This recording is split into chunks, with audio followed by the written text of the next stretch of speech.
for us, we'll position in long TI Brent boxes, long TI flies, and long Brent flies. For me personally, I think kind of the flies are actually the better long rather than just the outright spreads. For two reasons. Prompt crude demand is fairly constructive, and I am still on balance bearish flat price. So that does quite well on a fly structure. Maybe WTI flies then. Long WTI fly, yeah. I personally think either long TI Brent boxes or long TI WTI flies or long Brent flies in the futures contracts is how I would position into the next coming weeks. So, as I said, also keep an eye on freight, but I really do expect arb fixtures to really pick up in crude.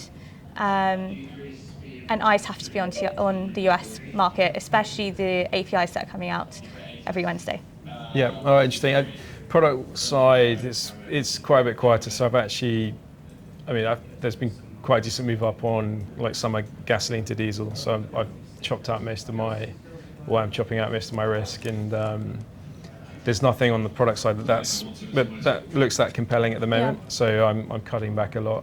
Gasoline is performing, right? It is performing, but in the US, like summer gas to heat has kind of got to seasonal levels. Okay. So, it may well go up more, but the risk reward, it's not like a no-brainer. Well, there's no such thing as a no-brainer trade, but it's not as a compelling trade as it was, as far as I see it. And it also feels quite a popular trade. So like we're hearing a lot of people putting on, like in Europe, say like Q3 EBOB to diesel, which, it does look really nice. And if I had to have a trade on, I'd be long. But a lot of people are getting in. So like I don't mind kind of taking stuff off here.